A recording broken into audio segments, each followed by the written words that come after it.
upang sila ay mag-convert bago ang araw ng forsaking.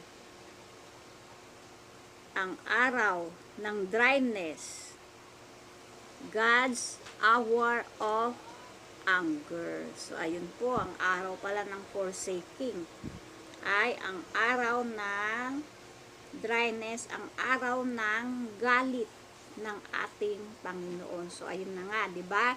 Pag palagi niya tayong sinasabihan, magdasal, ang mga bilin ng ating Panginoon. Ngayon, kung hindi natin ito pakikinggan,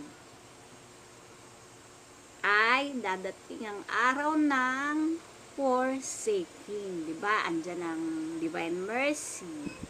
Yun, binigay ng lahat sa atin. Ngunit sa kabila ng lahat, kung sa kabila ng lahat ay hindi tayo magsisi at magbibingi-bingihan tayo, ito ang panawagan ng ating Panginoon, ang magdasal at magsisi, lumapit sa awa ng ating Panginoon, at dadating ang araw ng forsaking, ng araw ng galit ng ating Panginoon.